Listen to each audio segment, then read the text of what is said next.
Et salut tout le monde. Alors, est-ce que vous m'entendez? Si, normalement oui, il n'y a pas de raison. Voilà, super, merci. Ok. Alors, ce soir, petit webinaire euh, où on va aborder un sujet que j'ai souvent abordé, hein, mais comme il y en a qui sont un peu nouveaux, eh bien disons que ça vous permettra de faire focus là-dessus, sur ce sujet qui est assez important, qui est même très important. Et pour ceux qui l'ont déjà entendu ou qui ont déjà entendu, on va dire en partie ce que je vais dire, ben, ma foi, j'ai envie de dire, ça fait pas de mal. Donc voilà, le format va être un peu différent. Ce que je vais vous demander dès à présent, puisque je vous avais demandé quand même de préparer des questions, si vous en avez, sur le sujet que je vais rappeler, qui est en gros, lorsqu'on va intégrer une unité opérationnelle, alors que ce soit police, gendarmerie, FS, services spéciaux ou autre, quand je parle d'unité opérationnelle, je parle d'unité où il y a des tests de sélection. Généralement, il faut pas se voiler la face. Les tests de sélection sont tous plus ou moins similaires. On a toujours des tests où on vous demande des minima sur le physique, c'est-à-dire qu'on vous dit, voilà, il vous faut aller chercher tel niveau pour être validé ou pas validé, pour avoir un agrément ou pas. Ça, c'est systématique. Généralement, c'est les premiers tests qu'on rencontre. On a toujours des entretiens, que ce soit avant le recrutement ou que ce soit pendant la formation. On a toujours des tests qui vont être plus poussés. On va plus aller chercher le mental des gens. On va plus les mettre en situation. On va les faire sortir de leur zone de confort et on va aller voir un petit peu ce que ça donne par rapport à ça. Donc ça, c'est la troisième phase, on va dire. Chose qu'on rencontre soit avant l'intégration, c'est-à-dire avant l'intégration et la formation, et bien entendu ce qu'on rencontre en grosse dominante, en grande partie pendant la formation. Hein, ça reste le côté mental. Donc la thématique, c'est voilà comment ça se passe. Il y a beaucoup de candidats au départ, des centaines, parfois des milliers, hein, si on prend vraiment l'ensemble de ces unités. Mais par unité, il y a plusieurs centaines de candidats, de personnes qui se disent, moi, je veux faire ça. Et en finalité, donc bien longtemps après, hein, une fois toutes ces étapes passées, une fois la formation terminée, il en reste généralement une dizaine, un peu plus, voire un peu moins. Donc on a un rapport qui est très, on va dire, très impressionnant du nombre de personnes qui se disent, tiens, moi je ferais bien ça dans la vie, et du nombre de personnes qui arrivent. Le sujet, c'est pourquoi si peu de gens y arrivent, en prenant en compte, et ça on va rentrer dans le détail après, en prenant en compte qu'à partir du moment où on intègre la formation, je dis bien à partir du moment où on intègre, hein, c'est-à-dire que j'ai réussi toutes les sélections, toutes les présélections, toutes les tests qu'on me demande de passer, donc déjà il y a ça se réduit, mais on en parlera. Et je rentre en formation qui va durer 6 mois, un an et demi, 2 ans parfois, presque 2 ans pour certaines unités. Et à la fin, très peu y arrivent. Euh, Ce qu'il faut prendre en compte, ce que je disais, c'est que quand on intègre la formation, si on regarde les gars qui sont présents, quand vous arrivez, que vous êtes 40, 50 maximum, généralement pas plus, que vous vous regardez, que vous échangez, on se rend compte que tout le monde est motivé. Tout le monde est aussi motivé les uns que les autres. On se rend compte que physiquement, tout le monde a un niveau quasi similaire. Il y a toujours quelques gars qui sont un peu meilleurs que d'autres ou autres, mais il y a quand même un niveau similaire, tout simplement parce que les tests précédents ont fait qu'on vous sélectionne, que vous devez avoir un certain niveau. Donc finalement, on est un peu pareil. Donc comment ça se fait que en arrivant, on est 50, on a le même niveau physique à quelque chose près. Alors quand je dis le même niveau physique, j'entends par là si on vous faisait faire un max traction, voilà sur cette partie-là, en course à pied, un max pompe sur ces max, on est tous à quelques reps près ou à quelques secondes près en moyenne sur la même base. Mais comment ça se fait que en étant tous sur la même base, à la fin, il y en ait que sur 50, 8, 10, 5 qui vont terminer. Comment ça se fait qu'il y a autant d'échecs? Donc, je vais en parler, mais avant d'en parler, j'aimerais que vous posiez vos questions ou vos réactions ou vos réponses, ce que vous pensez de ça, etc., sur le chat. Il n'y a pas de mauvaises questions, il n'y a pas de mauvaises réactions. S'il y a des choses que vous pensez, si vous dites, moi je pense que c'est pour ça ou pour ci ou pour ça, surtout que j'ai déjà abordé le sujet, n'hésitez pas à l'écrire. Donc là, je vous laisse 3 minutes. Je coupe ma caméra, je coupe mon micro, je vous laisse 3 minutes pour poser, écrire ce que vous voulez sur le chat et ensuite on va aborder, je vais répondre à vos questions en abordant ce sujet-là. Donc c'est vous qui menez un petit peu la barque et moi je vais m'adapter à vos interrogations. Voilà, allez, je vous laisse 3 minutes, je coupe le micro, la cam et puis je reviens vers vous. Il y a quelqu'un qui avait une question? Non, c'est bon. Ok. Allez, je vous laisse noter vos questions et puis je reviens vers vous tout de suite.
Ok. Bon, il y a déjà pas mal de questions, donc c'est cool. Continuez. On va attaquer. Juste avant soit de répondre à vos questions, soit de parler par rapport à ce que vous avez écrit. Euh, je voudrais aborder un petit thème, enfin un thème. La situation. La situation au départ, il y a un certain nombre de postulants. On va dire que pour une unité, il va y avoir, on va partir sur, allez, 1000 postulants pour l'année. Euh, allez, on part pour 1000. 1000 qui se disent, moi, je veux rentrer dans les forces spéciales, dans telle unité, etc. Ça, c'est le nombre de personnes qui se pointent dans un CERFA en disant, moi, je veux faire ça. Il y a des reportages où les gars disent, il y a 2000 candidats chaque année, etc. Mais on va partir sur 1000. Ça, c'est le nombre de postulants. Le profil des candidats. On a tout type de profil. Il y en a qui sont très jeunes, il y en a qui sont assez vieux, il y en a qui sont diplômés, d'autres qui ne le sont pas, il y en a qui ont des problèmes médicaux, il y en a qui ont un niveau physique très bas, etc. Donc, il y a tout niveau, tout profil. Euh, donc déjà, rien qu'à partir du nombre de postulants et du type de profil, ce qu'il faut savoir, c'est que de 1000, on va rapidement passer à 600, 700. Pourquoi? Parce que, eh bien, il y en a qui sont pas informés. Donc, manque d'information. Il y a des gens qui veulent faire ça, mais qui ne sont pas aptes et qui ne le savent pas. Ils savent pas parce qu'ils savent pas que pour entrer dans les forces spéciales, il faut être TAP, apte TAP, donc parachutiste. Pour être apte TAP, il faut faire moins de 90 kilos. Il y a pas mal de critères. Faut pas avoir de problème spécifique au niveau du dos. Faut pas avoir une scoliose de plus de 11 degrés, je crois, ou 13. Je crois que c'est 13. Enfin, il y a pas mal de les pieds plats, etc. Pas mal de petites choses. Et donc, certains ne savent pas et donc, d'entrée, sortent tout de suite de la partie. Donc ça, il y en a qui sont trop jeunes. On n'est jamais trop jeune. Mais quand on a 17 ans et demi, qu'on peut postuler pour une unité dans un CERFA et qu'on vous dit OK, c'est quasiment impossible. Vous n'êtes pas pris. On vous dira que vous êtes trop jeune, revenez dans 1 an, 2 ans, postulez en interne, etc., etc. Et si on a 30 ans, c'est pareil. Hein, oui, je peux rentrer dans l'armée jusqu'à 30 ans, mais je peux pas rentrer dans les forces spéciales quand j'ai 30 ans. Euh, Ça, c'est pour la partie un peu FS. Hein. Et donc déjà, il y a un grand nombre de gars qui sortent comme ça tout de suite. C'est les premiers échecs, on va dire, involontaires d'une certaine façon. Ensuite, il y a les différents tests, etc. Il y a le nombre de reçus à l'intégration. Donc tous ceux qui sont reçus à l'intégration ont réussi les différentes parties, ont eu un agrément ou ont obtenu le niveau requis pour passer à l'étape suivante, ont matché dans les entretiens, ils ont su faire preuve de motivation, ils ont un profil qui colle, ils ont été bons et ils ont été sélectionnés. On réussit des tests de présélection ou une PMPFS ou autre, ce qui fait que, eh bien voilà, ils se retrouvent, ils intègrent. Donc là déjà, on est passé de 1000 à même de 700 à 50 par unité en moyenne.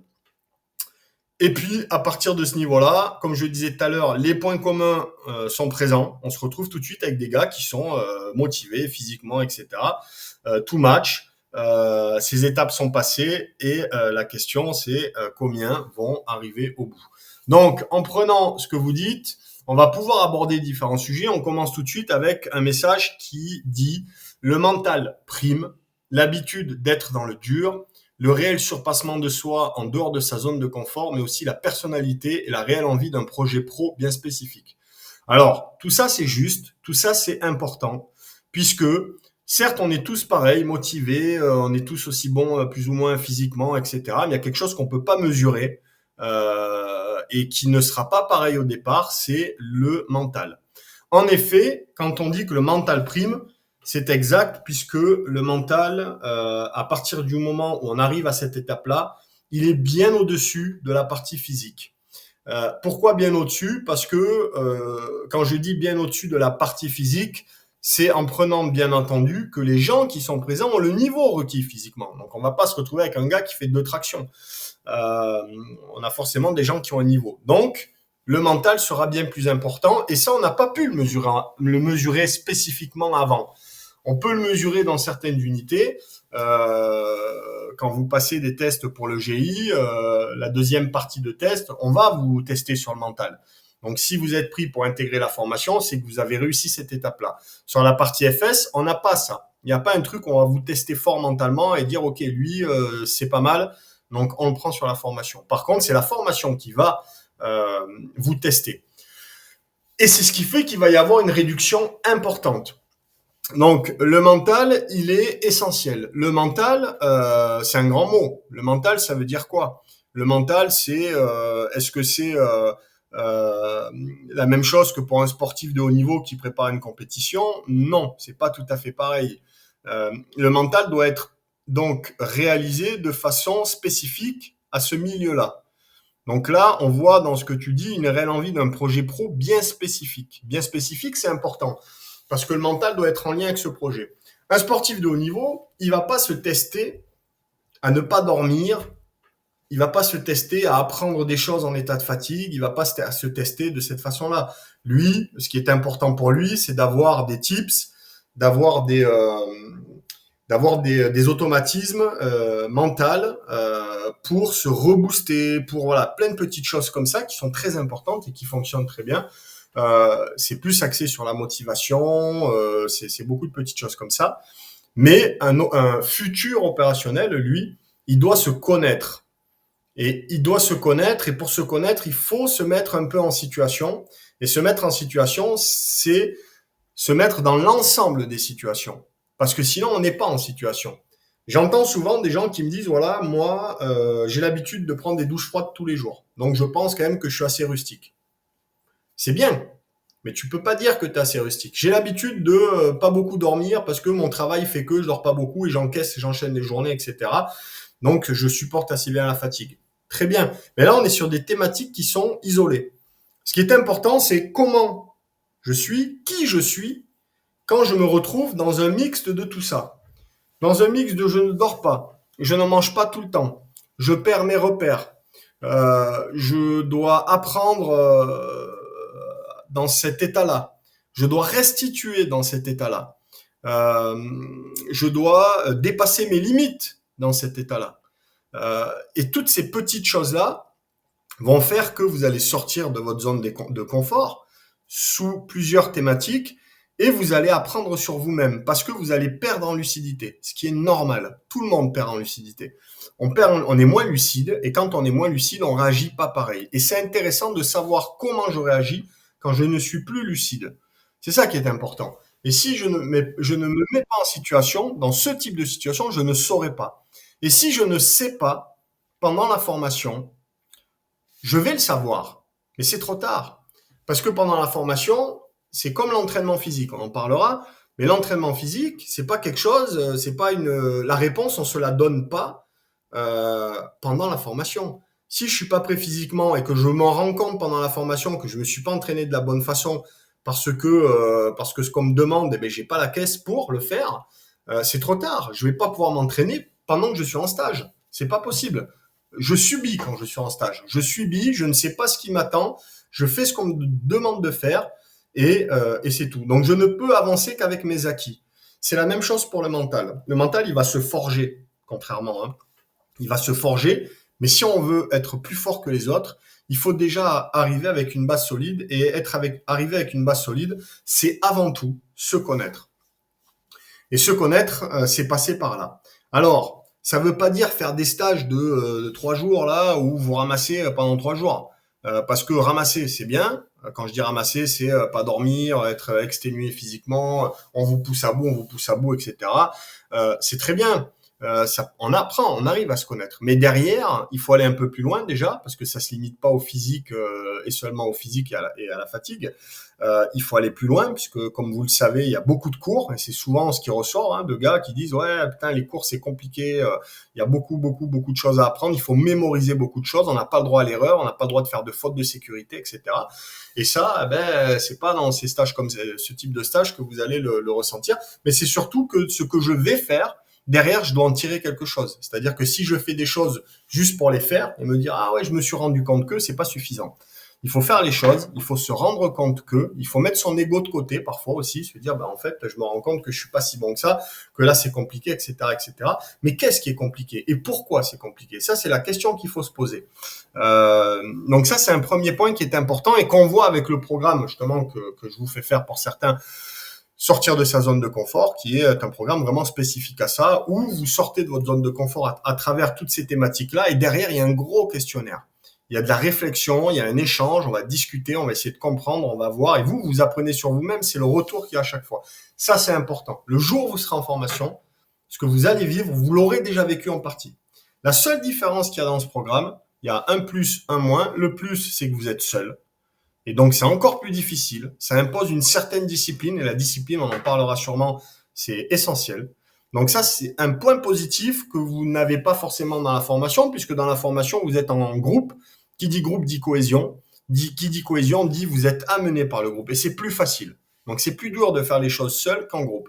Ça, c'est le premier point qui est positif. Le point négatif qu'on peut pas mettre en place sur ce programme-là, c'est la pression que vous allez avoir de l'encadrement. La pression de l'encadrement, là, vous êtes seul, vous n'avez pas de pression. La pression, vous l'avez pour vous-même, vous seul. Mais quand vous êtes en formation, l'encadrement, lui, il va vous pousser, vous mettre la pression. Et il y a beaucoup d'abandon pour ça. C'est trop dur, je supporte pas, j'aime pas qu'on parle comme ça, j'accepte pas si. Voilà. Et ça, c'est compliqué, il faut savoir le gérer. Mais c'est un sujet que j'évoque aussi, je crois, dans un webinaire où on en parle spécifiquement. Donc voilà, le mental prime, bien évidemment, l'habitude d'être dans le dur. Donc ça reprend un petit peu ce que je viens de dire, l'habitude d'être dans le dur, l'habitude de sortir de sa zone de confort, donc le réel surpassement de soi en dehors de sa zone de confort, mais aussi la personnalité. On est tous différents, on a tous des émotions qu'on exprime différemment, un ego qu'on estime différents aussi les uns des autres. Et donc, ça aussi, la personnalité, c'est donc important. Il faut travailler dessus, il faut se remettre en question, il faut accepter et apprendre à se remettre en question en permanence. Ça, c'est vraiment un point essentiel. Et donc la réelle envie d'un projet pro bien spécifique. C'est pareil, quand je veux faire quelque chose, je dois savoir ce que je veux et je dois connaître ce que je veux faire. Si je dis tiens, je veux aller là et puis qu'au bout de 3 mois, je me dis en fait c'est pas fait pour moi, c'est pas du tout comme ça que je voyais les choses. Il y a un peu aussi un manque d'information à ce sujet. Hein. Donc voilà. Donc ça déjà, c'est un point essentiel. Ensuite, on a un message qui dit je pense que cet écart peut s'expliquer. Donc quand on parle de cet écart, c'est l'écart entre, je rappelle, hein, le nombre de personnes au départ et le nombre de finishers d'une certaine façon. Je pense que cet écart peut s'expliquer par le décalage entre ce que les intégrants pensent du métier de FS et la réalité. C'est-à-dire qu'ils ont des étoiles dans les yeux sans forcément prendre en mesure ce qu'il va falloir encaisser pour y arriver. Ça, c'est évident. Il est évident que quand on n'est pas renseigné, quand on ne sait pas trop, quand on n'a pas la chance d'avoir quelqu'un qui va vous expliquer ce qui vous attend, et ça c'est très important encore une fois, on a forcément des étoiles dans les yeux. C'est ce qui va provoquer la motivation et ce qui va tout amener derrière, puisque c'est ce qu'on a envie de faire. Parce qu'on a vu des images, on a vu des vidéos, on a vu des reportages, et ça nous donne envie. Sauf que ça, c'est la réalité. Enfin, la réalité qu'on vous montre. Mais la réalité, avant d'arriver à cette réalité, il va falloir passer par la réalité qui est la réalité pour tout le monde avant d'en arriver là. Et cette réalité-là, eh bien, elle est bien différente. Les étoiles dans les yeux, c'est une expression qui est intéressante, que j'aime bien évoquer aussi, puisque avoir des étoiles dans les yeux, ça nous apporte encore une fois toute la motivation et c'est ce qu'on veut faire. Ça nous booste. C'est un élément de motivation, c'est un élément qui va provoquer une certaine motivation, qui va vous permettre d'avancer. Sauf que quand vous arrivez, pendant des mois d'ailleurs, hein, c'est pas pendant une semaine ou deux, c'est pendant des mois, vous êtes en phase d'apprentissage. Et quand on arrive, peu importe où on veut aller, la phase d'apprentissage, c'est un peu la même pour tout le monde. Quand vous rentrez dans la partie FS armée, la première étape, c'est la formation initiale force spéciale. On vous mettra pas des étoiles dans les yeux. Vous n'allez pas en avoir des étoiles dans les yeux. Au début, vous êtes content parce que vous allez mettre un treillis pour la première fois, vous allez vous sentir militaire, commencer à vous sentir militaire. Donc ça, c'est un peu des étoiles dans les yeux. Mais ça, vous allez vite redescendre parce que la rigueur qui sera imposée et la fatigue et toutes ces choses-là, toutes ces thématiques qu'on a abordées tout à l'heure, vont faire qu'à un moment, ça va devenir compliqué. Quand ce moment est là, et bien présent, et il sera rapidement présent ce moment-là, ça peut aussi être des tensions dans le groupe parce que vous êtes nombreux. Quand on est nombreux, ça forme parfois un peu d'éclat. La cohésion, elle n'est pas forcément hyper forte. C'est compliqué quand on est une cinquantaine. Donc, ces étoiles dans les yeux, elles vont disparaître et vont laisser place à une perte de motivation. Et c'est là que les premiers échecs arrivent. Il faut savoir que ces premiers échecs, et ça je l'ai répété très souvent aussi, la plus grosse partie des échecs arrivent en début de formation. Hein, on passe de 0 à 25 en 3 mois. Et de 25 à 15 en 9 mois. Et de 15 à 10 en 1 an. Et de 10 à 8 en 1 an et demi. Donc plus on avance dans le temps, moins il y a d'échecs. Pourtant, on pourrait penser que c'est plus difficile, que plus c'est long, plus il faut réussir à accepter, encaisser, etc. C'est normal. Mais les premiers abandons sont simplement dus à ça, puisqu'on ne vous donne pas la carotte. Et si on ne vous donne pas la carotte, vous n'avez plus d'étoiles dans les yeux, et donc on se pose des questions. Et cette carotte, si on ne vous la donne pas, c'est volontaire. Certains se disent, je comprends pas quand même, ça fait 3 mois, ok, on a fait la FIFST, on rentre sur la deuxième partie, où on est normalement dans le vrai, ça fait 2 mois, et en fait, je vois toujours rien qui me donne envie d'aller plus loin. Parce que vous ne faites pas encore des choses, on va dire, vous n'êtes pas encore assez qualifié, vous n'êtes pas assez formé, on n'a pas encore assez confiance en vous pour vous laisser la main et pour faire des choses qui vont ressembler à la réalité que vous avez vue dans les vidéos que vous avez vues. Hein, quand vous voyez des grappes en hélico, des choses comme ça, vous n'allez pas faire ça au bout d'1 mois de service. Par contre, au bout de 8 mois, 9 mois, oui, vous allez commencer à faire des manips où vous avez des infiltrations, où vous avez des missions qui sont intéressantes avec du plastron, etc. Et où vous allez avoir des exfiltrations en hélico, des mises en place en rappel, des exfiltrations en grappe, etc., etc. Là, on commence à se sentir un peu opérateur, un peu FS. On commence à toucher du doigt ce qui vraiment donne envie. Donc ça, c'est un peu la carotte. Et elle arrive tard, la carotte. Et puis comme elle arrive, à un moment, ben, ça rebooste. Et puis le groupe est réduit, le groupe est plus fort, le groupe est plus soudé. On n'a pas envie d'arrêter, on n'a pas envie de laisser les copains n'ont pas envie que vous partiez. Donc dans les moments difficiles, on a plus de force pour aller plus loin. De plus, quand on vous dit au bout d'un mois, oui, tu as fait une marche de 8 km avec un sac de 15 kilos, tu as les pieds en vrac, tu n'y arrives plus, tu subis, n'y pense même pas, ne pense même pas à arriver au bout de ta formation. Tu vas faire 3 fois plus de kilomètres, tu auras 3 fois plus de poids dans 6 mois. Comment tu peux... On va vous pousser un peu à la porte. On va vous faire comprendre que... Mais encore une fois, ça aussi, prenez-le avec du recul. On ne fait pas de traction. Si demain j'arrive, il y a un gars qui arrive, je lui dis vas-y, tu vas rentrer dans les forces spéciales, fais des tractions, on en fait 2. Je vais pas lui dire mais mec, repars chez toi là, c'est mort, oublie ce projet, oublie-le. Tu ne rentreras jamais dans les forces spéciales, tu fais de traction. Lui, si je lui dis ça, il va se décourager, il va rentrer chez lui. Par contre, si je lui dis, on va se préparer, et dans 1 an, tu auras le niveau pour intégrer ce milieu-là, pour en tout cas avoir ta place et ton ticket d'entrée. Ça va le booster, il va s'entraîner, il va y arriver. S'il est discipliné, s'il lâche rien et qu'il abandonne pas, il y arrivera. Mais c'est pareil. Si on vous dit t'es nul, tu n'y arriveras pas, il faut se dire que le temps va passer et plus le temps va passer, plus vous allez vous adapter. Au début, je fais 2 tractions. Ben, entre 2 et 10, qu'est-ce qui s'est passé? Ben, je me suis habitué, j'en ai fait 2, puis 3, puis 4, puis à force d'en faire, ben, je m'adapte, je me renforce, etc. Et puis j'y arrive, je passe des caps. Mais là, c'est pareil. Vous allez subir, eh bien, en gros, vous subirez pareil 6 mois plus tard, mais à la différence que votre sac sera beaucoup plus lourd, que les kilomètres, vous en boufferez encore plus. Oui, vous subirez tout le temps, mais le niveau sera plus le même et vous serez au niveau. Donc ça, il faut le comprendre. Ça, c'est important parce que j'en ai vu beaucoup se perdre un petit peu à cause de ça et se dire voilà, ça peut vite être compliqué parce que je baisse les bras parce que je me dis que je vais pas y arriver.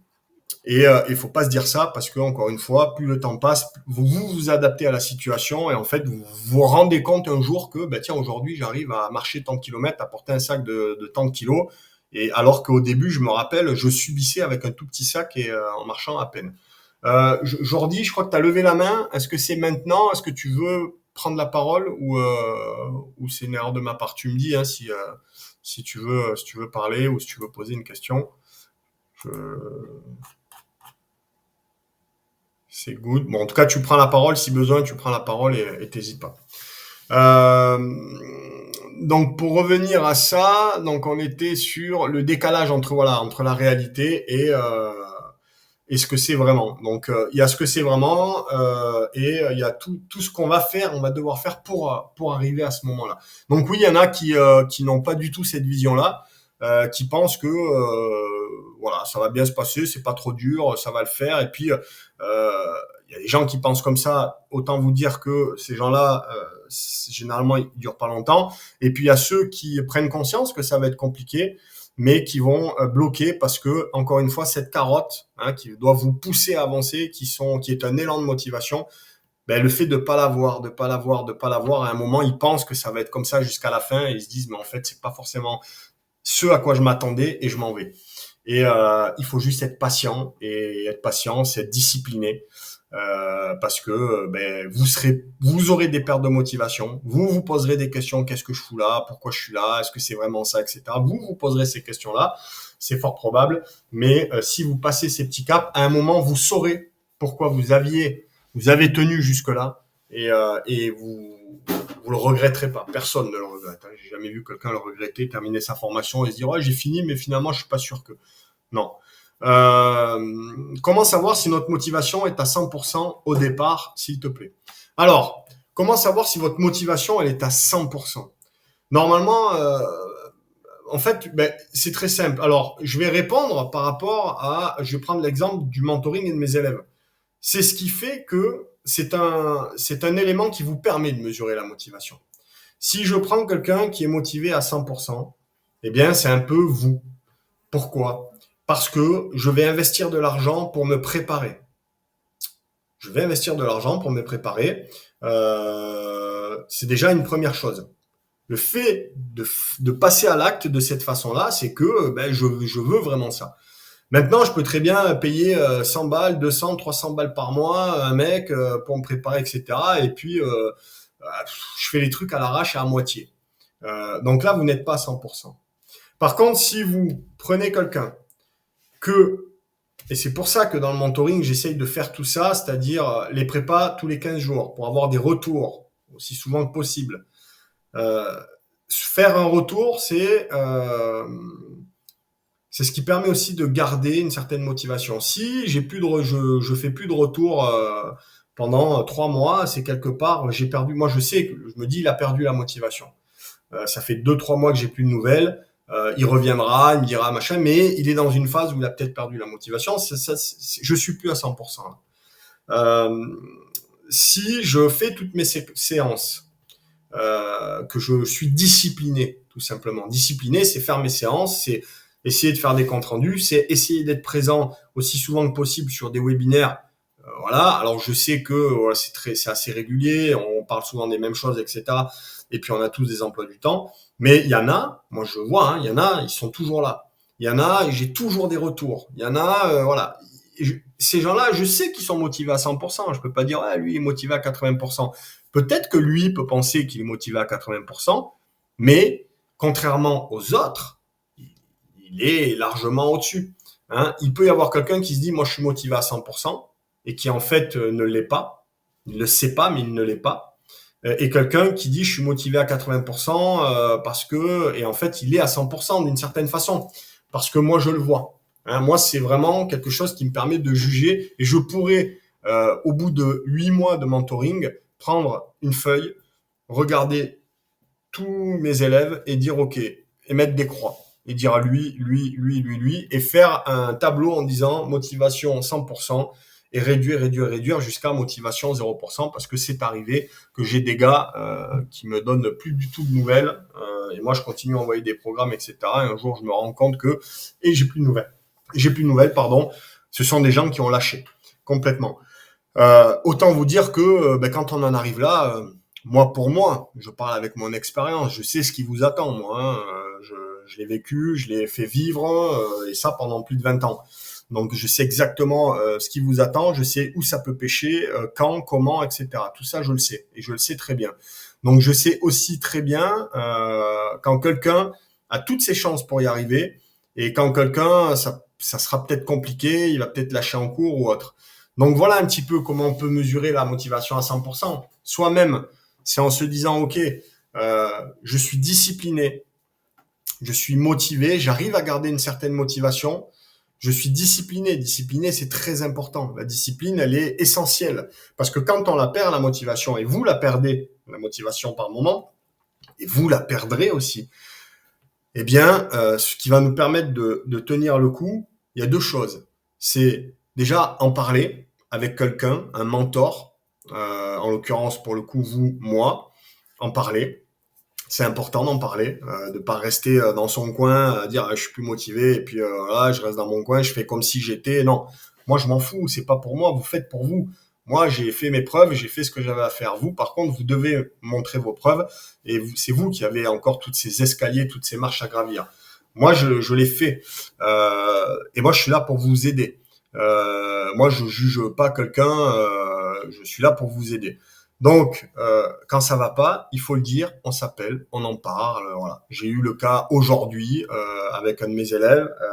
On s'est appelé, on a passé une demi-heure au téléphone pour discuter de pas mal de choses, et c'est important. J'ai des gars qui m'appellent pendant qu'ils sont en formation. Ils sont plus en mentoring, bien évidemment, mais 6 mois plus tard, ils m'appellent, ils sont en formation. Déjà d'une, ça me fait plaisir, et de deux, ils m'appellent parce que des fois, c'est compliqué et ils ont besoin d'échanger, d'essayer de comprendre pourquoi c'est compliqué. Et je pense que ça fait du bien derrière. Donc ça, c'est important. Euh, et puis la deuxième chose, la discipline. La discipline, ça fait plaisir à personne. La discipline, c'est pas quelque chose qui est inné. La discipline, ça s'apprend. et ça se met en œuvre. Donc autant commencer quand on est motivé, parce que une fois que vous ne serez plus motivé, ça sera plus facile d'être discipliné. Alors que si vous êtes motivé et que vous n'avez aucune discipline, quand vous perdrez cette motivation temporairement, la discipline, c'est pas là que vous allez la mettre en place.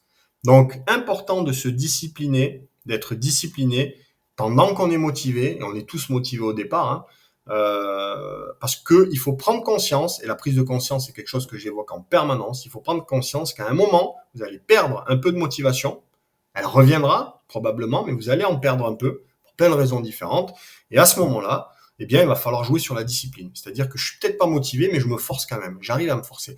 Et la discipline, pour la mettre en œuvre, il faut commencer par le faire par des choses toutes simples. Et comme le dit l'amiral McRaven, qui est une source très fiable et une très très bonne source, qui est reconnue partout, hein, on a tous entendu ces paroles de cet amiral qui disait commencez par faire votre lit pour pouvoir derrière espérer faire de grandes choses. Et en fait, il faut commencer par faire des petites tâches qui sont banales. Faire son lit le matin, bon, ben on le fait pas le lit le matin, pas tous. Ben, si je le fais pas, je me dis, bah, à partir de demain, je fais mon lit tous les matins. À partir de demain, je fais, ça peut être tout et n'importe quoi la discipline, hein, c'est pas forcément sur le sport. Hein. À partir de demain, je sais pas, il y a plein de choses. Je vais faire un footing, mon footing habituel de 20 minutes, voilà, pour un lambda, civil ou autre. Ben, tous les matins, je m'impose mon footing, qu'il pleuve, qu'il neige ou qu'il vente, de telle heure à telle heure, ça, c'est footing. Voilà, c'est des petites choses que je mets en place. Je fais la vaisselle. Je fais la vaisselle tous les midis. Si je fais jamais la vaisselle, que je suis chez mes parents, etc., ben demain vous dites, ben, je fais la vaisselle. C'est comme ça, voilà. C'est des petites choses. C'est des petites choses que je mets en place. Donc, tant qu'à faire, autant mettre en place des choses qui vous seront utiles. Ça veut dire, je lis un livre tous les 15 jours. Au début, j'essaie de lire un livre, ou je lis 15 minutes par jour un livre dans telle thématique, tous les jours. Voilà. Et je commence par ça. La discipline, c'est mettre en place quelque chose dont on n'a pas forcément envie, qui nous fait pas forcément plaisir, mais je vais m'imposer ça, donc je sors de ma zone de confort quelque part, hein, puisque généralement ça fait pas rêver. Donc ça se fait comme ça la discipline. Je sors de ma zone de confort, je fais quelque chose qui devient une routine. Et quand c'est devenu une routine, c'est quelque chose de presque normal. Donc du coup, c'est plus vraiment de la discipline, puisque j'ai pris l'habitude de le faire et en fait, je m'en rends même presque plus compte. Donc ça, c'est intéressant. Et c'est comme ça qu'on apprend à être discipliné. On s'habitue. Quand je suis rentré à l'armée, moi, je j'étais pas du tout autonome. J'étais chez mes parents. Je suis parti, j'avais 18 ans. Je me suis retrouvé du jour au lendemain loin de ma famille, plus du tout dans mon environnement, etc., etc. Et puis dans une rigueur militaire, discipline. Et la discipline, c'était le lit au carré tous les matins, les TIG 3 fois par jour, tout plié au centimètre près, au millimètre près, avec les formats papier A4, les revues, les Rangers cirés nickel, rasés tous les jours. Tout ça, c'est des petites choses, mais c'est des petites choses qu'il fallait faire. Si on oubliait une chose, eh bien, c'était tout le monde qui ramassait. Et donc la discipline, elle arrive comme ça. Et puis finalement, avec du recul, on se dit qu'au bout de 3 mois, à vivre ça tous les jours du matin au soir, c'est normal. On se dit plus, ah putain, faut que je fasse ci, faut que je fasse ça. En fait, c'est normal. On se pose plus de questions. Le cerveau, il s'est adapté et c'est normal. Hein, c'est comme quand on sort de sa zone de confort. Au début, je refais encore ce schéma du cercle. Le petit cercle, c'est ma zone de confort au départ. Je vais en sortir. Quand je rentre dans ma zone de confort, le cercle s'est agrandi. Parce que je l'ai quitté à un moment et j'ai amené à mon cerveau, à mon esprit, ce dépassement de soi. Et donc, lui s'est habitué, il n'avait pas le choix, je lui ai imposé. Et quand je reviens dans ma zone de confort, il s'agrandit, ça s'agrandit un petit peu. Et plus je vais sortir et rentrer, plus le cercle va s'agrandir.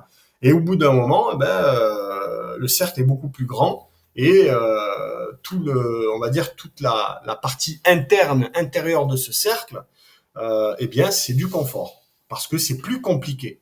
Alors qu'avant, c'était impensable, c'était compliqué. Ça aurait été un effort psychologique, un effort mental, un effort physique considérable ce qui n'est plus le cas aujourd'hui. La discipline, c'est le même processus. Donc la discipline, je parle pas mal dessus parce que c'est important. Euh, donc là, sur le message, voilà. Malgré le niveau physique et la motivation, la difficulté pour s'adapter au monde militaire, donc là c'est très bien puisque tu en parles, discipline, adaptabilité, éloignement familial, etc. Et se voir y passer plusieurs années. Alors, oui, c'est quelque chose auquel il faut s'adapter, auquel il faut penser. C'est une prise de conscience à avoir, mais c'est une prise de conscience qu'on a difficilement tant qu'on le vit pas.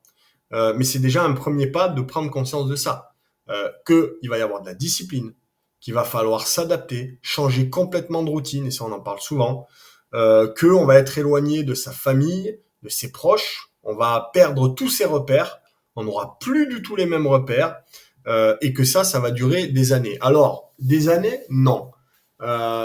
Ça va pas durer enfin, ça peut durer plusieurs années. On va parler de plusieurs années uniquement pendant la formation. Parce qu'une fois que la formation est terminée et que vous avez réussi, votre mode de vie, bien sûr, il sera pas le même qu'avant. Mais entre-temps, vous avez été reformaté, on va dire. Donc, vous êtes une autre personne. Et puis, vous avez une vie un peu plus normale que pendant la formation. Ce que vous vivez en formation, c'est pas la vie militaire éternelle. C'est ce que vous vivez en formation. Une fois que la formation est finie, vous avez votre appart, votre maison, votre famille, vous rentrez le soir chez vous, etc. Vous avez une vie normale de soldat, mais normale.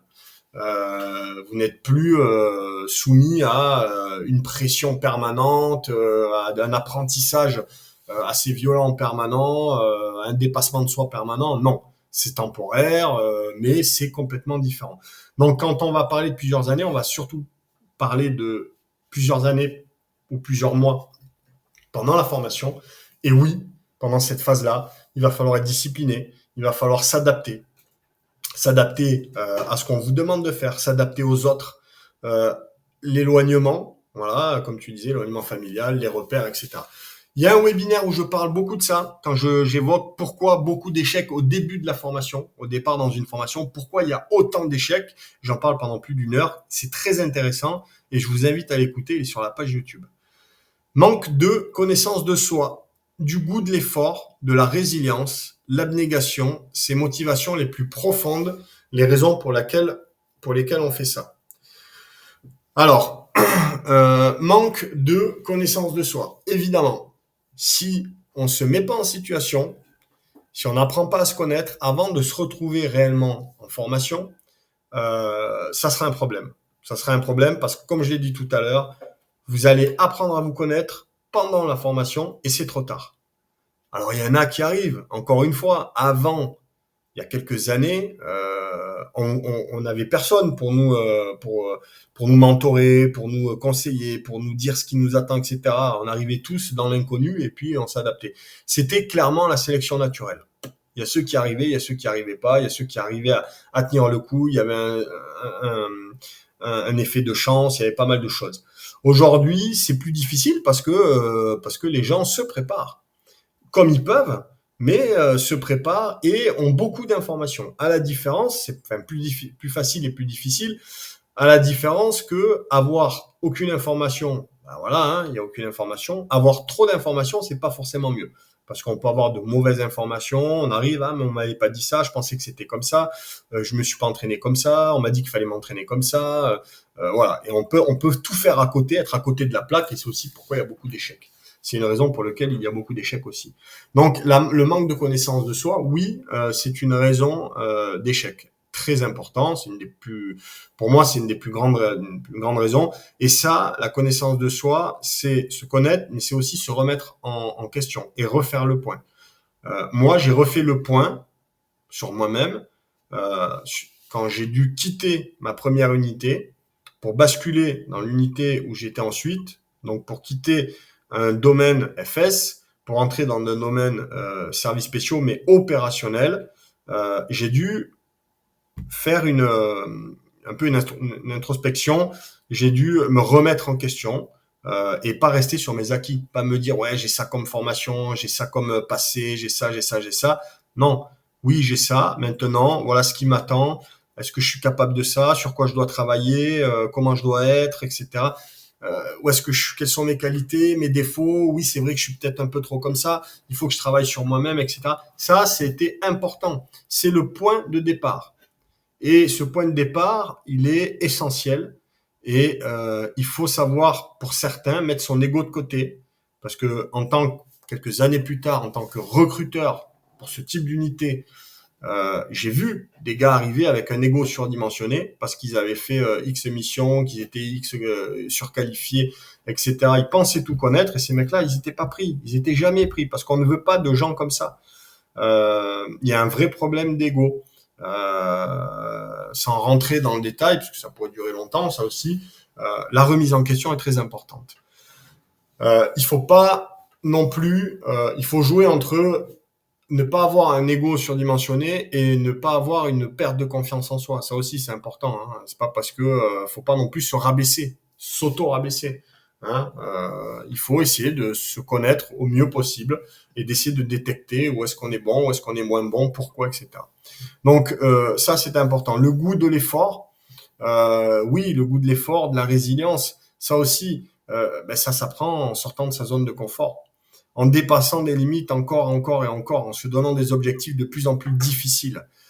Et ça peut être sur le plan physique, mais pas que. Ça peut être sur le plan mental. Si je me donne l'objectif d'apprendre, je sais pas moi, on va dire de lire un livre par semaine, et après je me dis ok là je dois en lire deux et puis trois et puis voilà. Si je suis incapable psychologiquement, je suis pas motivé, ça m'ennuie.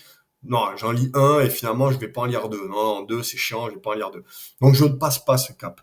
À quel moment, quand on va vous imposer un apprentissage important, vous allez réussir à passer ce cap si même quand vous avez la possibilité, vous ne l'avez pas fait vous-même. On vous l'a pas imposé, vous l'imposez. Si quand vous vous imposez des choses, vous n'arrivez pas à aller au bout, lorsqu'on va vous les imposer, vous y arriverez encore moins. Ça c'est clair. Donc imposez-vous des choses, sortez de votre zone de confort sur l'aspect intellectuel, sur l'aspect physique, sur l'aspect mental. Et quand on vous imposera des choses dans ces domaines-là, votre cercle sera déjà beaucoup plus grand et vous arriverez beaucoup plus facilement à y faire face comparé à certains qui vont découvrir que c'est compliqué, qui vont sortir de leur zone de confort tout de suite à ce moment-là, et ce sera déjà trop tard parce que à ce moment-là, on doit déjà se concentrer sur autre chose, sur ça, et puis sur ça, et puis sur ça. Et si on n'arrive pas à se concentrer sur une chose, comment on peut se concentrer sur 3, 4, 5 choses? C'est là que c'est important de se connaître soi-même et de faire ce travail-là. La résilience, c'est un sujet que j'aborderai un jour avec Charles-Émile, Charles-Émile, qui est là et qui a travaillé sur ce sujet très sérieusement il y a quelques années, donc il maîtrise parfaitement ce sujet. Et on fera un webinaire en commun, je ne sais pas quand, mais on fera un webinaire en commun sur la résilience. Et vous verrez que c'est très important la résilience et c'est très intéressant. Surtout dans ce milieu-là, hein, on fera le parallèle un peu avec dans le monde civil et dans le monde opérationnel. Et vous verrez que c'est très très intéressant. La résilience est quelque chose dans ce type de formation qui est un peu qui est important.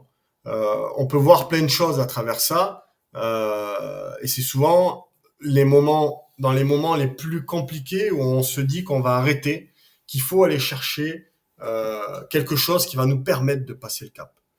Et ça, si on n'a pas travaillé dessus avant, si on ne se connaît pas, c'est compliqué. Si on ne sait pas pourquoi il faut aller chercher, il faut passer ce cap-là, pourquoi il faut le chercher, pourquoi il faut le passer, pardon, ça va être compliqué.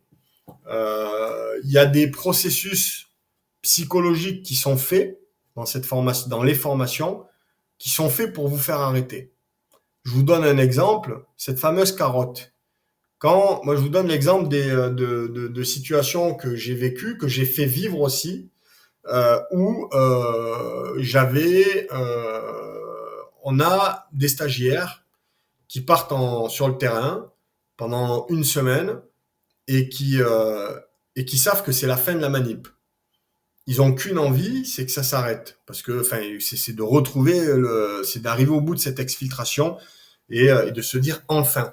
Et plus on se rapproche du bout, plus on se dit ça y est, on y est presque, on y est presque, on y est presque. Et on donne toutes ses forces parce qu'on est déjà à bout de force.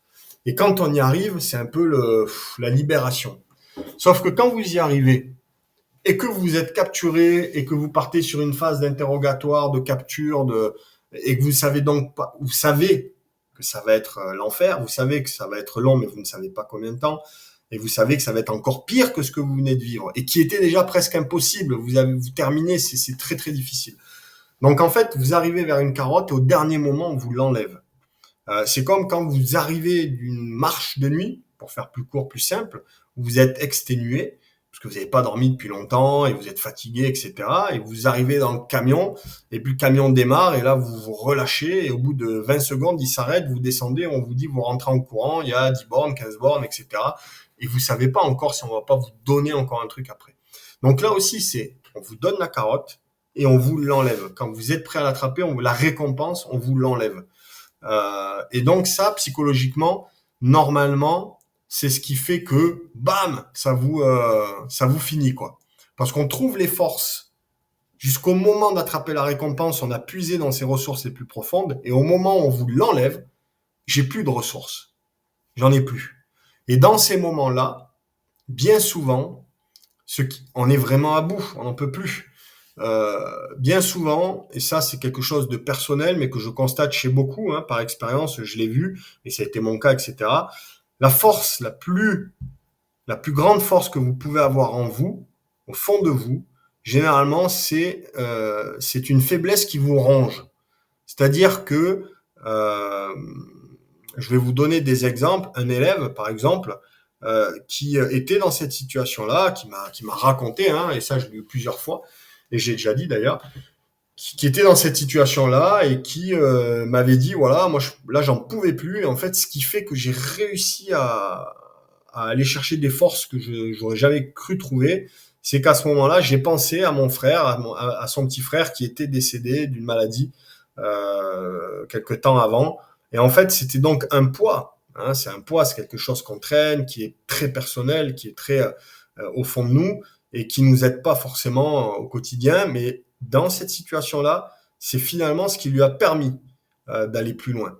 Et ça, on l'a tous au fond de nous. On a tous quelque chose comme ça. On a tous quelque chose qui nous ronge un peu, qui est difficile, qu'il faut encaisser, qui est très personnel, que ce soit familial, que ce soit, je sais pas moi, la perte de quelqu'un, d'un proche, d'un ami, une maladie de quelqu'un qui vous est proche, qui se bat pour survivre. Mais ça peut être autre chose. Ça peut être plein de choses. Quelqu'un qui s'est fait violenter quand il était gamin, je sais pas.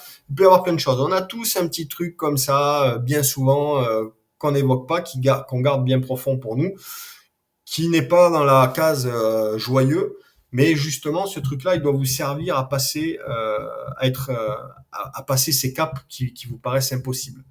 Et c'est ça un peu la résilience dans certaines situations. C'est grâce à ces choses-là qu'on va pouvoir passer toutes ces limites, dépasser toutes ces limites. Et donc ça, c'est important. Et en même temps, eh bien, on va apprendre des choses très négatives qu'on estime peut-être négatives. Et un jour, on va se dire, ben, finalement, c'est pas quelque chose de négatif, c'est dur, mais c'est quelque chose qui est une force en moi et qui m'a permis d'aller plus loin. Euh, donc c'est dans les choses profondes.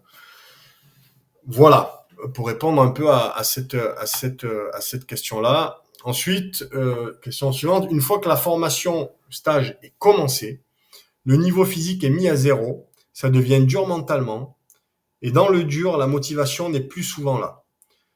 N'est-ce pas juste la vraie volonté et l'habitude à la difficulté qui poussent certains à rester et d'autres à partir?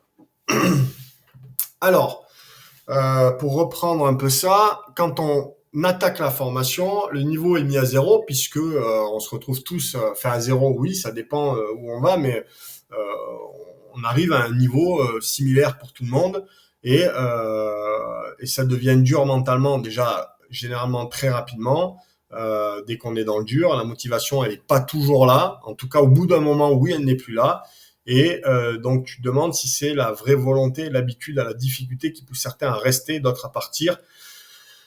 Il y a beaucoup de choses, je pense, qui poussent des gens à rester et d'autres choses qui poussent des gens à partir. En fait, il y a aussi le côté, est-ce que ceux qui ont la vraie volonté, en effet, disons que ce que tu dis là, on va pouvoir détecter ceux qui ont le degré de volonté, le degré d'habitude, le degré de difficulté de chacun. En effet, quelqu'un qui a une volonté, qui pense être motivé, comme on a abordé le sujet tout à l'heure de comment savoir, comment moi je pourrais vous dire si quelqu'un est motivé à 100% ou pas. Si sur ma liste, comme je le disais tout à l'heure, j'estime que lui il est motivé à 60%, dans ce cas-là, oui, peut-être que la volonté, pour moi, pour lui, elle n'est pas présente. Elle est pas, c'est pas une vraie volonté. L'habitude à la difficulté, elle est sûrement pas présente puisqu'il était à 60%. Pourquoi j'ai jugé qu'il était à 60%? Parce que j'estime il faisait pas souvent de compte rendu, il était un peu inexistant, il s'entraînait peut-être pas trop tout le temps, voilà, il faisait un peu comme il voulait. Donc l'habitude à la difficulté, elle est pas là. Il a pas fait le programme sortir de sa zone de confort parce qu'il s'est dit que c'est pas la peine et qu'il a pas envie. Donc l'habitude à la difficulté, elle est pas là. Et donc, en effet, ces gens-là, eh bien, ils auront plus tendance à sonner la cloche plus rapidement que de rester. C'est tout à fait logique. Ensuite, je pense que beaucoup idéalisent la chose. La pensée et la réalité sont différentes. Beaucoup connaissent ces unités par les différents reportages et films et ne se rendent pas compte de la différence. Alors ça, c'est complètement vrai. C'est un des premiers, c'est la première chose que je dis souvent. J'en ai beaucoup parlé aussi. Euh, et c'est ce qui, mais généralement ces gens-là, ils sortent très vite, très vite, très vite. C'est ces gens-là qui sortent pendant les tests, et c'est ces gens-là qui sortent les premières semaines, les premiers mois. Parce que eux, s'ils n'ont pas les étoiles dans les yeux très rapidement, si on leur montre pas un semblant de réalité dans la façon de faire ou autre, si on leur met trop la pression ou quoi, c'est déjà trop difficile pour eux. Ouh là là, c'était sympa le reportage. Les vidéos, elles étaient sympas, mais finalement, et ils vont trouver des excuses souvent. Ma copine, machin, nana, ou ah je suis blessé en fait, ah je peux pas, ça fait chier, etc. La réalité, c'est que ils se sont trompés et voilà. Donc c'est pour ça que ça aussi c'est important et c'est pour ça que moi j'ai beaucoup d'échanges avec les gars en fonction des unités là où vous voulez aller. On va beaucoup en parler et j'ai pas de filtre. C'est-à-dire que je vais pas vous vendre du rêve. C'est pas mon job, c'est pas mon but. Moi, je dis les choses comme elles sont. Et vous l'avez bien compris à travers les différents webinaires que vous avez pu suivre et écouter. Je suis pas là pour dire, vous allez voir, c'est facile, c'est sympa. Quand tout à l'heure, je vous dis, vous allez voir que pendant des mois, il n'y a pas de carotte, vous allez trouver ça nul, parce que, en fait, il n'y a rien qui vous fait rêver. Si, je suis pas là pour vendre le truc en vous disant, je vous dirai le contraire, sinon. Mais c'est pas ce que je fais. Moi, j'essaye de vous dire la plus stricte réalité de ce que vous allez vivre, mais quoi qu'il arrive, la finalité de cette réalité, elle est belle. Donc, en fait, c'est ça qui est important. C'est que la finalité, elle est belle. Et, euh, et pour avoir le beau, il va falloir tenir et durer.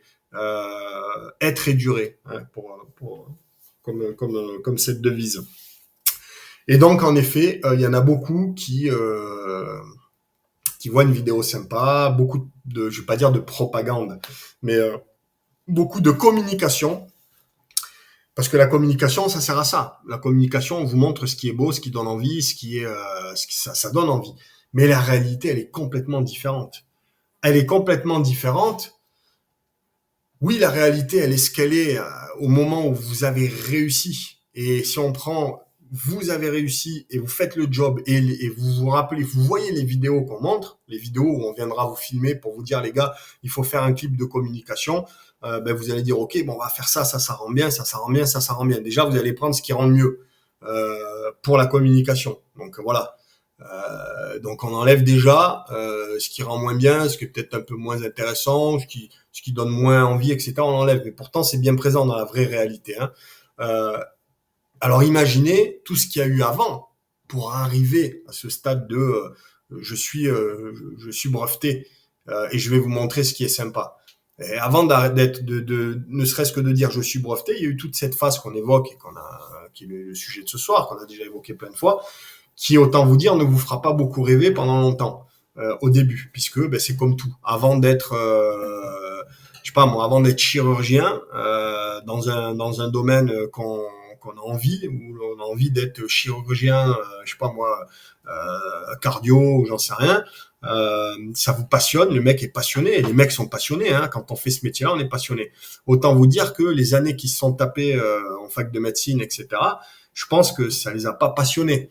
Il y a beaucoup de choses qui les ont pas passionnés. Le droit, c'est pareil. Quand vous faites une fac de droit, vous voulez faire avocat dans telle spécialité, et ces gens-là, généralement, sont passionnés par ce qu'ils font. Mais quand ils vont vous parler de leurs études, ils vous diront tous, oh là là, la fac, ouais, il y a des trucs que vous apprenez, c'est comme tout. C'est comme quand vous êtes allé à l'école. Quand vous étiez scolarisé au lycée, au collège, j'en sais rien, il y avait des cours qui vous passionnaient, et puis il y avait plein de cours, hein, vous vous disiez, oh là là, c'est chiant. Mais à la fin, l'examen, c'est l'examen, et on vous interroge sur tout. Donc, c'est comme tout. Il y a des choses qui passionnent pas, mais qu'il faut malgré tout maîtriser, parce que des fois, on se rend compte longtemps après que c'était important. Comme il y a des choses peut-être qui vous serviront presque jamais, mais qu'il faut connaître quand même, parce que c'est comme ça. Donc là, c'est pareil. Il faut passer par des choses qui sont normales. Et de toute façon, pour faire ce métier-là, il faut accepter déjà, faut devenir un soldat. Et devenir un soldat, c'est pas faire un saut à 10 000 avec oxygène. Non, ça c'est pas ça, être un soldat. Être un soldat, c'est savoir marcher au pas, savoir chanter, savoir s'habiller, savoir le respect, c'est tout ça déjà. Donc c'est peut-être pas hyper passionnant pour ceux qui déjà se voient dans l'avion, mais en attendant, si vous passez pas par là, vous pourrez jamais aller plus loin. Donc ça fait partie des choses qu'il faut apprendre à, ben, à accepter, à apprécier. Et quoi qu'il arrive, voilà. Donc, en effet, je te rejoins complètement sur ce que tu dis, et c'est une grosse problématique. Et d'ailleurs, c'est, je pense, pour cette raison-là, que quand on regarde, et ça c'est un constat personnel, si je regarde la communication du 13e RDP, la communication du 1er PIMA, pour la partie Force Spéciale Terre, on a une unité qui communique beaucoup, qui fait beaucoup de belles vidéos. On retrouve beaucoup d'influenceurs sur les réseaux sociaux, des anciens de là-bas, le premier, hein, des vidéos, plein de trucs comme ça. Et une autre unité où c'est beaucoup plus discret. Il y a très peu de vidéos de communication. Il y a quelques reportages qui sont pas forcément des reportages où on vous en met plein les yeux, mais on vous montre un peu le côté difficile et rustique. Ce qui fait qu'il y a beaucoup plus de gens qui postulent pour l'unité où on vous montre du beau, et beaucoup moins pour l'autre unité où on vous montre du difficile. Et le tri, finalement, il se fait déjà là. Le problème, c'est que le premier, il se retrouve avec énormément de candidats, et donc ils sont obligés d'imposer la PMPFS, parce que je pense qu'il est impossible pour eux de juger quelqu'un à l'issue d'un entretien, et de se dire, ok, lui, il a le profil, lui, il l'a pas, lui, ça peut le faire, lui, non. Il y a trop de monde, et il y a beaucoup de gens comme ça, et donc je pense que c'est un premier filtre, mais ils imposent la PMPFS, qui n'est pas imposée pour le 13. Mon constat, il est là. Je pense que j'ai raison. C'est le mental qui lâche pour tout le monde. Ça, c'est ce que dit Kevin. Oui, c'est le mental qui lâche pour tout le monde, tout simplement pour faire très simple. Pourquoi? Parce que le processus, il est simple. Vous avez le physique, ça c'est la P1, et vient le mental. Si le physique est bien rodé, si vous êtes préparé correctement, si vous arrivez à encaisser, à tenir longtemps, parce que c'est bien tenir longtemps physiquement. C'est ça l'objectif quand je rentre en formation. C'est pas être champion du monde de traction ou de pompe, parce que je peux faire 35 tractions, et puis en situation compliquée, au bout de 10 minutes, il n'y a plus personne. Et le mec à côté, il en fait 13, et lui, il est là 2 heures. Parce que lui, s'entraînait pas comme vous, il s'est entraîné, il est capable, il est beaucoup plus résistant sur la durée, et donc moins performant sur un max, certes, mais beaucoup plus résistant sur la durée. Et dites-vous bien une chose, c'est qu'une fois que vous avez votre ticket d'entrée, les max en ci et en ça, c'est fini. Hein. C'est est-ce que je suis résistant dans tel domaine. C'est ça qui est important. Et c'est là où on voit les gens qui sont résistants. À un moment, de toute façon, vous ne le serez plus. À un moment, on arrive au bout. Ça, c'est très facile. Hein, et c'est très souvent, vous allez le vivre. Quoi qu'il arrive, vous le savez qu'à un moment, vous allez arriver au bout. Mais entre celui qui tient 1 heure, qui a plus de jus, qui a plus rien, et donc c'est le mental qui prend le relais, ça je le dis très souvent, et donc il va avancer avec le mental. Et puis, il a le mental qu'il a. Il est préparé comme il est préparé. Il a une prise de conscience. Il sait pas. Bref, il tient plus ou moins longtemps, mais c'est pas le sujet. Le mental est là. Et puis, tu as le gars qui va résister 3 4 heures, et après seulement le mental va arriver. Il arrivera de toute façon aussi. Il n'y a personne qui va résister sans que le mental arrive. Tout ce qu'on vous fera, bien souvent, vous verrez par vous-même qu'il y en a qui lâchent tout de suite et il y en a qui tiennent beaucoup plus longtemps. C'est simplement que physiquement, c'est le socle, c'est la base. C'est combien de temps je suis capable de résister physiquement avant que le mental prenne le relais.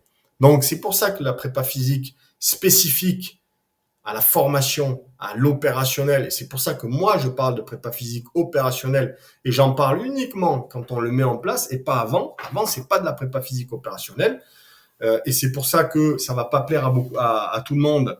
Alors pas vous, mais à tous ceux qui se disent préparateurs physiques pour les forces spéciales, qui écrivent des bouquins à tout va. Et qui se disent oui, machin, etc., qui déjà d'une ne savent pas faire la différence entre une unité d'élite et les forces spéciales, ce qui sont deux choses différentes, et qui vous disent qu'ils n'ont aucune expérience dans le milieu, qui n'ont jamais été dans ce milieu-là, forces spéciales, qui n'ont jamais été coach dans ce milieu-là, parce que même si on prend tous ceux qui ont été dans les forces spéciales, hein, il y en a des milliers, ces gens-là, ils étaient encadrés par des coachs, par des gens dont c'était le métier de les préparer, de les former, etc. Donc, à ce compte-là, il pourrait y avoir des milliers de gars qui disent ouais, moi je vous prépare pour force spéciale. Et il y en a beaucoup, mais qui étaient juste dans le milieu sans être préparateur physique dans ce milieu-là. Après, j'ai fait 5 ans, j'ai fait 3 ans, puis ensuite j'ai passé un diplôme de prépa physique. Et maintenant, je dis que j'ai été là et j'ai fait ce diplôme-là, donc je vais vous vendre ça. Non, ça marche pas comme ça. Et surtout, ces gens-là, souvent, la prépa, la façon dont ils préparent les gens, ils vous prépareront tout simplement comme un bon coach, parce que je pense que c'est des bons coachs, hein. Je dis pas que ce sont des mauvais coachs, mais ce sont des bons coachs civils. Ce sont des gens qui vous permettront de faire beaucoup de traction, qui vous permettront de courir vite longtemps, s'ils sont bons, mais c'est pas des gens qui vous permettront d'avoir ce qu'il vous faut pour aller au bout de votre formation. Donc il y a ceux qui le savent et qui vont pas s'inventer, se mettre un tampon force spéciale, je vous prépare pour faire ce métier-là, et il y a ceux qui ne le font pas. J'en connais, bien sûr je donnerai pas de nom, etc. Mais ouais, c'est comme ça.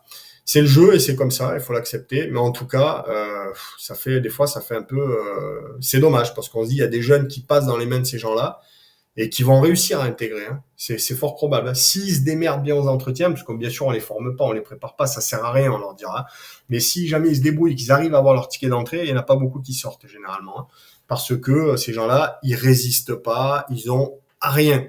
La résistance physique, elle est pas là. Le mental, on n'en parle même pas. Le savoir un petit peu ce qui vous attend, etc. C'est l'inconnu. Et donc en fait, c'est le vide total. Alors arriver en disant ouais j'ai intégré, il a intégré, mon gars il a intégré, etc. Mon gars il fait 30 tractions, les messages qu'on peut voir aussi en disant oui moi merci j'ai réussi, je faisais 2 tractions, j'en fais 25, etc. C'est pas parlant ça, on peut pas juger par rapport à ça. On juge pas par rapport à ça puisque ça ne veut rien dire. Encore une fois, et ça croyez-le bien, moi j'ai vu des dizaines de débuts de formation où vous avez 50 bonhommes. Et bien sûr, je les voyais à la fin, à la sortie, 1 an et demi, 2 ans après. Hein. Sur les 50, il y a tout le monde a un bon niveau physique, mais il y a toujours quelques mecs qui font 25, 30 tractions, qui sont très bons. Je prends l'exemple des tractions, parce que ça vous parle et c'est facile. Des machines un peu, toujours 2-3 mecs qui sont impressionnants. Bien souvent, quand on regarde ceux qui ont terminé 2 ans plus tard, ils sont plus là, ces gens-là. Ils sont partis il y a bien longtemps. Et ceux qui ont terminé, on est souvent surpris. On se dit, tiens, toi, je t'aurais pas vu là, aujourd'hui. Parce que c'est vrai que il y a 2 ans, quand il y avait tout le monde, je te voyais pas. T'étais discret, physiquement, tu sortais pas forcément plus du lot que les autres, t'étais dans la moyenne. Donc, j'aurais pas dit, tiens, toi, machin. Et ça, avec les années, l'expérience et le nombre de formations que j'ai vu passer, que j'ai formées, pour lequel j'ai intervenu, ce retour d'expérience que j'ai aujourd'hui, j'aurais plus du tout la même vision. Aujourd'hui, je serais incapable d'arriver et de vous dire, OK, dans les 50 là, après des tests physiques, dire, OK, toi, tire au bout. Non. parce que je pourrais pas miser, parce que je sais pas comment ils se sont préparés avant. Par contre, si les gars, je les prends en entretien un par un et que je leur dis, ok, tu me dis maintenant comment tu t'es préparé et depuis quand.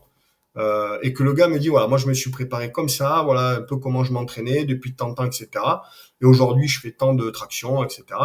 Et là, je serais capable de dire, lui, il peut aller au bout. En tout cas, sur la partie physique. Sur la partie mentale, on verra. Je pourrais faire pareil. Comment tu t'es préparé mentalement, etc., etc.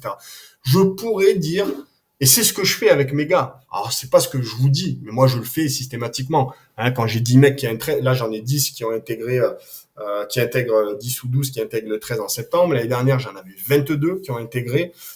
Je sais que tout le monde n'ira pas au bout de la formation. C'est clair. Je suis pas Dieu. Et quand on a 50 mecs qui commencent et des fois moins de 10 qui terminent et que moi j'en ai 22 qui ont réussi, que j'en vois, je sais très bien que les 22 ils vont pas aller au bout. Hein. Ça c'est quasiment impossible. Euh, Cependant, je sais dans les 22 qu'il y en a qui vont aller au bout. S'ils se blessent pas, je sais qu'ils vont aller au bout. Et là, pour le coup, pour le moment, sur la dernière FIFST, j'avais pareil, je sais plus combien, 14 gars, je crois. Eh bien, je sais que il y a eu énormément d'abandons puisqu'ils étaient 50 et puis au bout de 3 mois, je crois qu'ils étaient 22. Donc il reste encore un an et demi. Hein. Mais sur les 22 qui restent, ben, il y en a sur les 14 que j'avais envoyés, je crois qu'il y en a encore beaucoup qui sont encore présents. Et c'est des mecs que je sais que s'ils se blessent pas, ils vont aller au bout. Ils ont toutes les chances d'aller au bout. Donc voilà, ça c'est un long sujet, c'est un gros sujet. On pourra en parler pendant 3 heures. Je pourrais en parler avec qui veut comme coach de tel milieu, d'ancienneté, tout ce que vous voulez. D'ailleurs, s'il y en a qui entendent ce webinaire et qui veulent qu'on en parle, il n'y a aucun problème de ce côté-là. Euh, Ensuite, c'était pour dire que j'entendais bien. Ah, ok, désolé. Merci Jordi, c'est parfait alors. Mon cercle s'agrandit lorsque je regarde 4 mois en arrière. C'est encore compliqué de se dépasser à chaque séance, mais j'y arrive.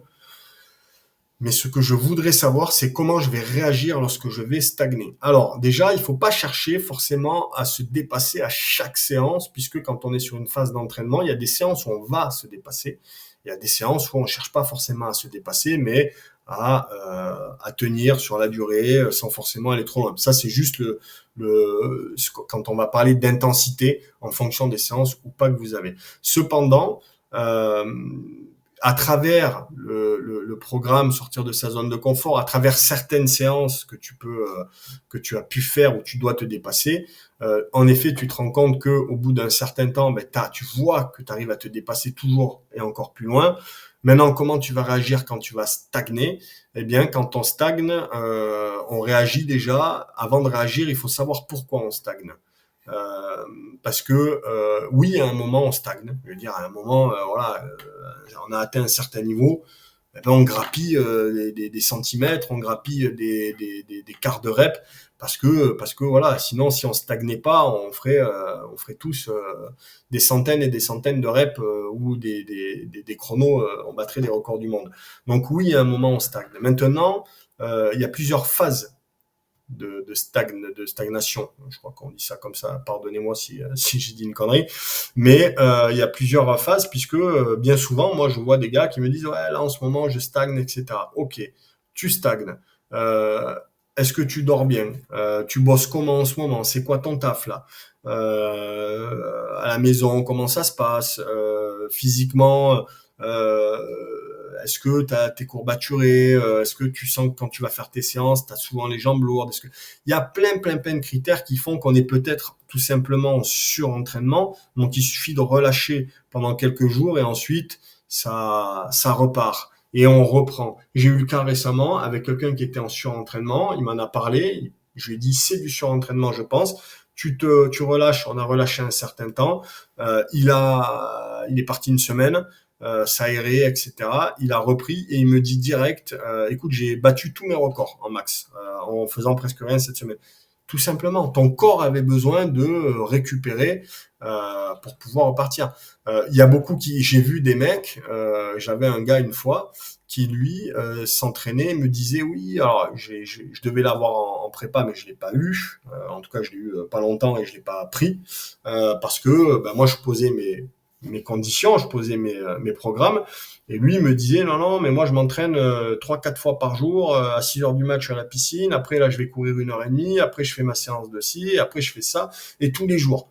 Et ça depuis machin. Ok, tu fais quoi? Le gars faisait 6 tractions, enfin, avait pas un gros niveau du tout. Je dis, mais tu dis pas qu'il y a un problème quelque part et tout. En fait, il était complètement en surentraînement. Il avait de la chance de pas se blesser, mais depuis X temps, il n'aurait jamais pu progresser parce que le repos pour lui c'était inexistant. Et le repos c'est tout aussi important que le reste. Il faut apprendre à se connaître dans la préparation, dans sa préparation. Alors, hello Guillaume, c'est une question plus personnelle pour toi. Quelle était ta principale motivation à rejoindre armée, FS, service P? Alors moi déjà, FS, c'était pas alors un peu personnel, mais je vais y répondre. Euh, C'était le hasard, moi, au départ. Moi, j'avais aucune information. L'armée, j'y connaissais rien, j'avais aucun proche là-dedans. Le seul truc que je connaissais de l'armée, c'est que j'avais des manœuvres tous les ans dans mon petit village au fin fond de la Lozère. J'avais des militaires qui venaient faire des manœuvres pendant une semaine. C'était le moment de l'année où on était avec eux, on ramassait les douilles, etc. J'ai eu ce contact-là avec le milieu militaire. Et quand j'ai voulu, et j'étais sportif de haut niveau à cette époque-là en athlétisme, et quand j'ai voulu rentrer dans l'armée à mes 18 ans, j'ai voulu partir tout de suite. La seule condition que j'ai posée quand je suis arrivé dans la surface, je connaissais aucun régiment, je connaissais rien, il n'y avait pas internet, il n'y avait rien de tout ça. Moi, j'ai dit aux gars, comme on a beaucoup fait à l'époque, moi, je veux aller là où c'est le plus dur physiquement, là où je vais en chier, où c'est dur. Et au début, on devait m'envoyer dans un régiment, puis finalement, le hasard a fait qu'on m'a dit, ben, tu vas aller au 13, etc. Donc, je suis allé au 13, qui n'était pas force spéciale quand je suis rentré. Le 13 est passé force spéciale en 2002, et moi, je suis arrivé en 2001. Et donc ma motivation pour rejoindre ce milieu-là, c'était pas un milieu spécifique, c'était je veux là où physiquement, parce que voilà, je pense que physiquement à cette époque-là, j'étais plutôt péchu et j'avais envie de continuer à exploiter ce côté difficile, ce côté voilà, j'avais envie de ça. Il n'y avait pas bien sûr que le côté physique, il y avait après tout le côté de servir son pays qui était bien présent à cette époque-là qu'il est sûrement encore beaucoup pour beaucoup aujourd'hui, mais peut-être un peu moins avec toutes les vidéos, etc. qu'on peut voir. Mais en tout cas, ça c'était un peu mes motivations pour rentrer dans l'armée. Et après, pour basculer dans les services spéciaux, bah, j'avais déjà beaucoup plus de maturité, beaucoup plus d'expérience. Pendant 13 ans, j'ai été donc dans la préparation opérationnelle, physique, opérationnelle, donc tout ce qui était sport de combat, tout ce qui était préparation physique, avec les différents escadrons, les équipes, etc. Travaillais beaucoup sur du retour d'expérience, très axé sur l'opérationnel, mais de la prépa physique, donc j'étais pas dans l'opérationnel. Et c'était un peu frustrant parce qu'au bout d'un moment, au bout d'un certain nombre d'années, on a envie aussi, on se dit bon ok là c'est bien, je suis au contact de tout ça, je suis dans une spé qui est hyper intéressante, mais j'ai envie de passer le cap et c'est ce qui m'a motivé à postuler sur autre chose pour aller sur ce côté opérationnel pur. Et donc voilà, ça c'est ce qui m'a motivé. Et puis ça s'est fait un petit peu comme ça. Donc, tac, tac, tac. Salut à tous, je passe rapidement. Ok, hein, je passe tranquillement. Hein, voilà. Pour faire suite à votre remarque, quelle est la majeure différence entre force spéciale et unité d'élite? Alors, on va parler, par exemple, si on parle de raid, par exemple, le raid, c'est pas les forces spéciales. Le raid, c'est une unité d'élite. Les forces spéciales françaises, si vous tapez, non, je vais essayer de le faire en même temps. Je vais taper force spéciale française. Je tape donc sur Internet force spéciale française. On tombe généralement sur le commandement des opérations spéciales. Le commandement des opérations spéciales, eh c'est l'état-major interarmé qui regroupe l'ensemble des forces spéciales de l'armée. Et quand on regarde les unités qu'on va retrouver, alors on voit aussi voir aussi dessous. Hein. Donc là, ils vont nous montrer les différentes unités. On voit première PIMA, on voit 13e RDP, on voit le CPA10, le commando Hubert, on voit le 4e RHFS, on voit le service action de la DGSE, etc.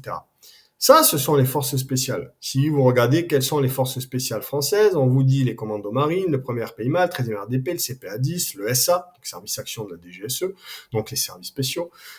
Mais on vous dira pas les forces spéciales, c'est le RAID, c'est le GIGN, etc. Non, c'est autre chose. Ce sont les unités d'élite. Donc on peut pas dire je vous prépare pour intégrer les forces spéciales quand on parle de ce milieu-là. Il y a déjà un problème d'entrée. Ça veut dire qu'on joue sur les mots un petit peu parce qu'on se dit force spéciale, c'est plus vendeur, je sais pas. Mais en tout cas, voilà, juste pour répondre à ta question, c'est pour ça que moi je dis tout le temps, je parle pour moi, mais si demain vous allez voir ailleurs ou si vous connaissez quelqu'un qui est avec quelqu'un ou autre, quand on veut se faire préparer, qu'on paye, parce que c'est pas gratuit. Le savoir, c'est pas gratuit. La retransmission de savoir, enfin tout ça, c'est pas gratuit, vous vous en doutez bien. Mais quand on veut être préparé, ce qui est important, il y a plein de plateformes aujourd'hui sur Internet, sur les réseaux sociaux. Il y a plein de trucs. Il y a des trucs qui sont très bons. Moi, en com, je suis nul. J'ai une page Insta, Séquence Ops. On a la page Force Spéciale Coaching. Moi, je gère principalement la page Séquence Ops à mon niveau. C'est pas, voilà, je suis pas influenceur, je suis pas dans la com. Je fais comme je peux. Voilà, voilà, on a un site internet, le truc qui déconne une fois sur deux. Bref, en com, je suis naze. Il y a des gens, vous allez, il y a des pages, elles sont magnifiques. Il y a des pages, les mecs, ils mettent des vidéos de malades. Enfin, ça vous donne envie, ça. Même moi, ça me donne envie. Ça donne envie. Euh, Ne vous faites pas avoir sur ce genre de choses, ce qui est important, et quel que soit le domaine. Là, on parle prépa physique, FS, opérationnel ou autre, mais ça peut être n'importe quoi, ou un truc de tir, ou n'importe quoi. Cherchez toujours à savoir qui est à la tête de ça, qui va s'occuper de vous, et connaître son palmarès, connaître son CV, savoir ce qu'il a fait, où il était. Et ayez cette logique de vous dire, OK, le mec veut me préparer pour ça, il y a de la prépa physique, je veux rentrer dans les forces spéciales. Je veux rentrer dans les forces spéciales. Donc je vais essayer de trouver quelqu'un qui va me préparer, qui a été dans les forces spéciales, tant qu'à faire, c'est quand même pas mal, qui est coach sportif, c'est quand même pas mal. Et si je trouve qui a été coach dans ce milieu-là, c'est encore mieux. Euh, et puis combien d'années? Et où il a été? Et qu'est-ce qu'il a fait? Est-ce que il peut parce qu'il y a des mecs qui vont vous dire oui j'ai fait ça, ils vont jouer sur les mots, ils vous diront ah je peux pas vous dire que non je peux pas vous dire si on peut dire. C'est pas interdit de dire qu'on a été dans les forces spéciales pendant 10 ans, 15 ans, 20 ans dans les services spéciaux. Moi, je vais pas vous dire les missions que j'ai fait quand j'étais dans les services spéciaux, où je suis allé, qu'est-ce que j'ai fait, ça, j'en parlerai jamais. Mais par contre, je peux très bien dire que j'étais là, aujourd'hui, j'y suis plus, que j'étais là et que j'étais dans l'opérationnel et que j'étais dans les forces spéciales et que j'ai fait ça et que j'étais là, etc. Euh, c'est tout. Moi, je suis pas en train d'écrire un livre pour raconter mes guerres. Cependant, c'est important. Et c'est donc important de savoir qui va s'occuper de vous, ce qu'il a fait, etc. Et puis ensuite, de voir ce qu'on vous propose. Ça, c'est une autre étape. Hein. Si on vous file un programme sur 6 mois et qu'on vous dit, ouais, on a contact que par mail une fois tous les 15 jours, tu m'envoies un mail, je te réponds, ou alors c'est 20 minutes, mais c'est payant, enfin, j'ai tout vu. Hein. Et que le programme il est sur 6 mois et qu'en fait vous envoyez des messages pour dire ah tiens cette séance machin, le mec il vous répond pas ou oui mais si tu veux faire ça j'ai vu aussi il faut payer, ouais, j'aimerais travailler un peu plus sur mes abdos parce que là je sens que j'ai une faiblesse là-dessus, puis le gars qui dit oui ben je peux te faire le programme abdos mais ça coûte tant. Ça, c'est du grand n'importe quoi. Partez en courant. Le mec n'est pas impliqué. C'est du commerce, c'est du business. Il n'y a aucune implication. Une implication, c'est quand et ça, je l'ai écrit la dernière fois. L'implication, c'est quand on accepte de partager son expérience et qu'on est capable de donner du temps à ses élèves. Et qu'on est légitime. Ça, c'est les 3 points pour moi qui sont importants. Être légitime et pouvoir le prouver si on nous le demande. Ça, c'est la première chose. Accorder du temps à ses élèves quand ils en ont besoin, du mieux qu'on peut en tout cas. Et la troisième chose, qu'est-ce que j'ai dit? Je me rappelle plus. Accorder du temps, être légitime, et puis voilà, je sais plus, mais en tout cas, il y a 3 choses qui sont importantes, et ça, c'est important. Euh, donc voilà. Ensuite, on n'a plus On n'a plus de remarques, on n'a plus de questions. On a abordé, bon, en plus ça fait, il y a beaucoup de choses qu'on aurait pu aborder encore, mais ça fait déjà 1 heure et demie, donc je vais pas vous prendre trop de votre temps. Je regarde juste rapidement parce que j'avais noté deux, trois trucs quand même. Tac, tac, tac. Cycle de formation, niveau, on en a parlé, similaire à tout le monde, la motivation, les connaissances et la projection, savoir la prise de conscience, savoir un peu à quoi s'attendre, etc. Le mental, on en a parlé, la persévérance et la discipline. Donc la discipline, on en a parlé, la persévérance, eh bien, si on est discipliné et motivé, on va réussir à persévérer. C'est important, ça va un peu avec les deux. Et sur le récap, je vous lis juste le récap que j'avais noté. Prépa physique adaptée à mettre en place au bon moment en fonction des étapes de recrutement et du niveau initial. Encore une fois, on parle de préparation physique spécifique, préparation physique opérationnelle qu'on met en place à un niveau bien spécifique. On ne fait pas une prépa ops à quelqu'un qui n'a pas encore le niveau pour avoir un certain l'agrément ou qui n'a pas les minima pour aller plus loin. On rentre en prépa ops une fois qu'on est dans la masse, dans la moyenne. Et là, on commence. La prépa ops, je rappelle, c'est la prépa qui va être le plus spécifique possible à ce qui vous attend et qui va vous faire travailler sur ce qui vous attend pour durer et encaisser le plus longtemps possible avant de mettre en jeu le mental. Prépa mentale en adéquation avec l'objectif et le milieu d'évolution. Là aussi, prépa mentale, c'est pas la même pour un sportif de haut niveau que pour un opérationnel. Connaissance rétex, retour d'expérience. Donc, ne pas être surpris et avoir un temps d'avance. Toujours savoir un petit peu tout ce qui va vous attendre, tout ce qui va vous arriver, ce que vous allez vivre, par quoi vous allez passer, les émotions que vous allez avoir, etc. Il faut tout savoir, il faut essayer d'en connaître le plus possible. La prise de conscience des difficultés affrontées. Faire le point sur soi-même. Ça, c'est important. Faire le point sur soi-même. Mettre son ego de côté, sortir de sa zone de confort intelligemment pour mieux connaître ses points forts et ses points faibles. Intelligemment, pourquoi? Je l'ai déjà dit plusieurs fois. On sort pas de sa zone de confort bêtement sans derrière avoir une réflexion. Persévérance, faire les choses dans l'ordre, ne rien délaisser et se préparer et affronter les étapes les unes après les autres. S'imposer une routine, des objectifs intermédiaires. Ça, c'est important. Il faut faire les choses dans l'ordre. On commence pas à travailler sur une prépa opérationnelle alors que, comme j'ai dit tout à l'heure, on est loin d'avoir l'agrément.